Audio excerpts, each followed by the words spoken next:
नमस्कार दोस्तों, स्वागत है आपका अपने YouTube चैनल एस्ट्रोलॉजी इन्फिनिटी में। मैं हूं वासु और आज अपनी इस कंजंक्शन सीरीज में हम लोग बात करेंगे सूर्य, मंगल और शुक्र के बारे में कि अगर इन तीन ग्रहों की युति किसी एक भाव में, किसी एक राशि में आपकी जन्म कुंडली में हो रही है तो ये आपके ऊपर क्या प्रभाव डालेंगी और कैसे प्रभाव इफेक्ट्स आप इस युति की वजह से अपनी लाइफ में, अपनी मैरिड लाइफ में, अपने रिलेशंस में एक्सपेक्ट कर सकते हैं।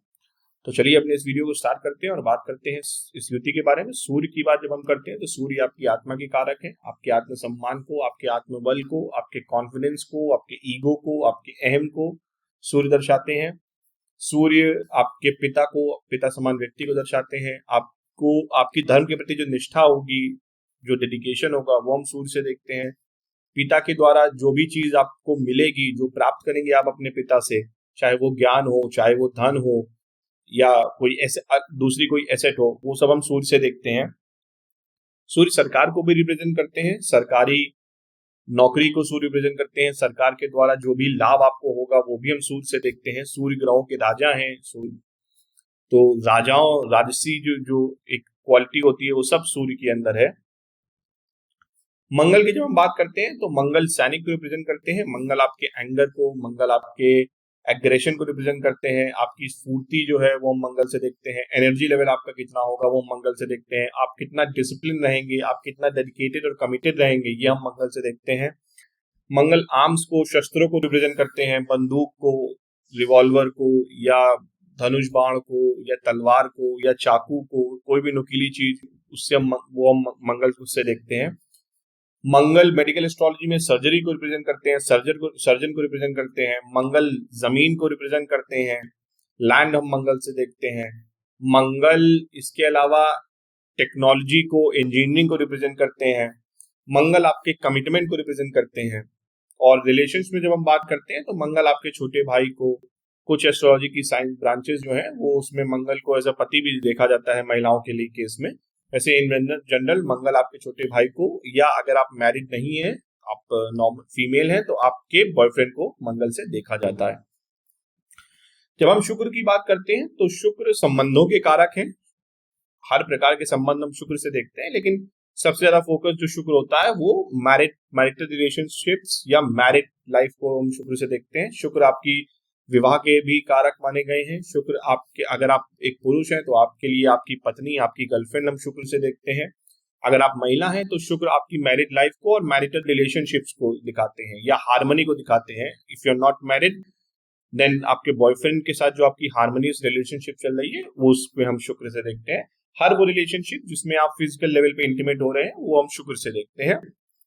शुक्र आपके कंफर्ट लेवल को दर्शाते हैं, आपके जो डिजायर्स हैं, जो हर वो चीज जो आपको कंफर्ट देती है, जो आपको लग्जरियस फील कराती है, वो हम शुक्र से देखते हैं।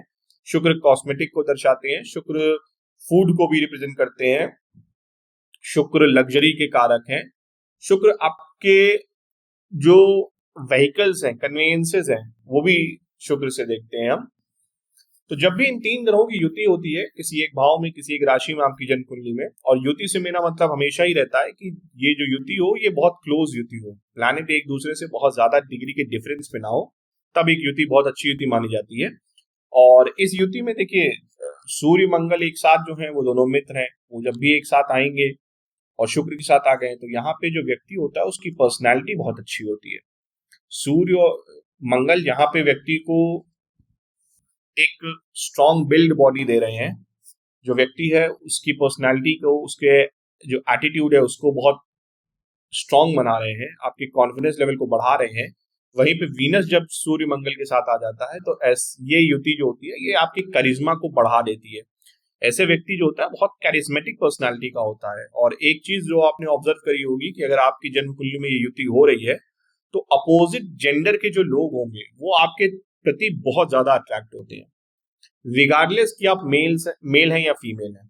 अगर ये युति किसी पुरुष की कुंडली में, किसी मेल की कुंडली में हो रही है तो वो ये व्यक्ति ये ऑब्जर्व करेगा कि उसकी पर्सनैलिटी बहुत ज्यादा अपीलिंग है। वो जहां पे भी कभी भी किसी ग्रुप में खड़ा होता है वहां पे वो अलग से हाईलाइटेड रहता है। और इसी पर्सनालिटी की वजह से, अपने कॉन्फिडेंस लेवल की वजह से जो अपोजिट जेंडर है वो उसकी तरफ अट्रैक्ट होता है। वहीं अगर फीमेल की कुंडली में ये युति हो रही है तो फीमेल ये पाएगी कि वो बहुत ज्यादा लीड करने के रोल में रहना चाहती है, लीडरशिप क्वालिटीज उस फीमेल के अंदर है, और वो भी बहुत ज्यादा मेल्स को अपनी तरफ अट्रैक्ट करती है। तो एक जो चीज इस युति में देखी गई है कि पर्सनल जो बॉडी होती है वो व्यक्ति की अच्छी बिल्डअप होती है, ऑरा बहुत अच्छा होता है, करिश्मा बहुत ज्यादा होता है व्यक्ति के अंदर, और अपोजिट जेंडर के जो लोग हैं वो काफी ज्यादा अट्रैक्ट होते हैं ऐसे व्यक्ति की तरफ। अब इसमें कुछ लोग कहेंगे कि नहीं, जरूरी नहीं है कि बॉडी अच्छी हो। देखिए, अगर सूर्य मंगल कहीं से भी मजबूत हो रहे हैं, अच्छी डिग्निटी पे हैं, अच्छे भाव में, अच्छे राशि में युति हो रही है, दिग्बली हो रहे हैं, या अन्य तरीके से उनको बल मिल रहा है, तो व्यक्ति की पर्सनैलिटी और उसकी बॉडी जो होगी वो स्ट्रांग होगी, उसका अपीयरेंस बहुत अपीलिंग होगा। लेकिन अगर इनमें से सूर्य वीक हो रहे हैं या मंगल कमजोर हो रहे हैं, तो हाँ, हो सकता है कि बॉडी जो है वो बहुत ज्यादा स्ट्रांग ना हो। लेकिन इन जनरल ज्यादातर केसेस में ऐसा देखा गया है कि अगर अच्छे भाव में और अच्छी राशि में युति हो रही है, सूर्य मंगल मजबूत हो रहे हैं, तो बॉडी जो होती है व्यक्ति की वो काफी अच्छी होती है, अट्रैक्टिव होती है, और करिश्मा बहुत ज्यादा होता है। अब दूसरी चीज जो इसकी वजह से होती है, क्योंकि आप बहुत अपीलिंग है, आप बहुत ज्यादा अट्रैक्टिव हैं, करिश्मा है आपके अंदर, तो व्यक्ति का ईगो जो है वो थोड़ा सा बढ़ जाता है। और ये जब ईगो बढ़ जाता है, अहम बढ़ जाता है, तो रिलेशंस जो होते हैं उनको खराब करता है, क्योंकि कभी भी रिलेशनशिप में जब ईगो आता है तो रिलेशनशिप हमेशा खराब ही होती है। तो दूसरी चीज जो ऑब्जर्व करी गई इस विधि के साथ वो ये है कि आदमी जाएगा कई बार रिलेशनशिप में, पर ईगो क्लैशेस की वजह से वो व्यक्ति जो है वो अपने रिलेशनशिप में बहुत ज्यादा पीसफुल नहीं रह पाता है, या उसका ब्रेकअप बहुत ज्यादा होता है। यही कारण है कि ये रिलेशनशिप जो होती है वो आदमी को मल्टीपल पार्टनर्स देती है, क्योंकि मल्टीपल रिलेशनशिप में व्यक्ति जाता है, उसकी पर्सनैलिटी ऐसी है कि वो बार बार लोगों को अपनी तरफ अट्रैक्ट करेगा।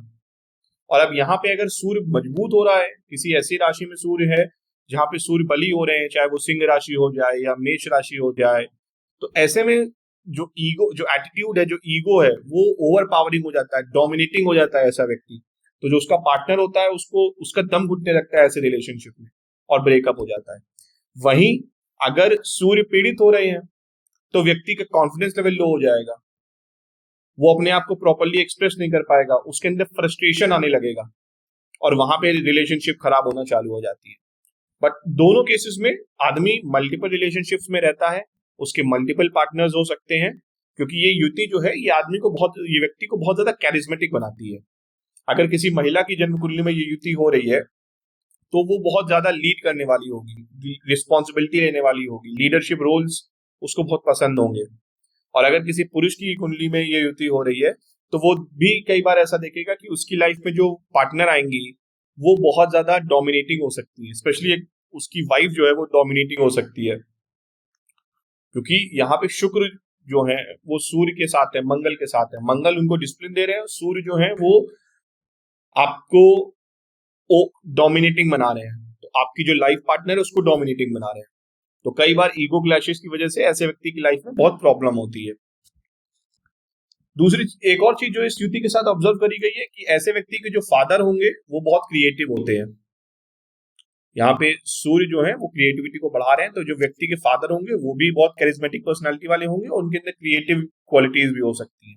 व्यक्ति स्वयं भी काफी क्रिएटिव होता है, क्योंकि शुक्र की जो है वो क्रिएटिविटी का ग्रह है, और सूर्य जो है वो उसकी क्रिएटिविटी को बढ़ा रहे हैं।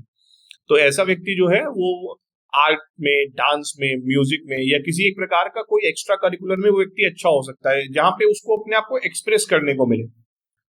तो जितनी भी एक्सप्रेसिव फील्ड्स हैं वहां पे व्यक्ति थोड़ा सा अच्छा परफॉर्मेंस कर सकता है, क्योंकि शुक्र की जो क्वालिटीज हैं, एक्सप्रेशन जो है, उसको सूर्य जो है वो बल दे रहे हैं, उसको बढ़ा रहे हैं, डिसिप्लिन बहुत होता है ऐसा व्यक्ति।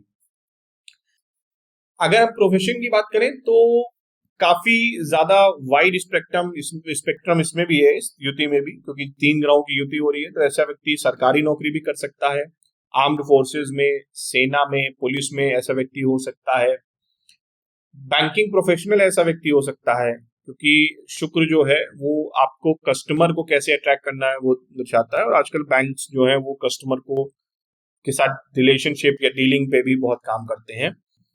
इसके अलावा ये भी देखा गया है कि अगर मंगल और शुक्र ज्यादा ही क्लोज है इस युति में, इस कंजंक्शन में, तो ऐसा व्यक्ति जो है वो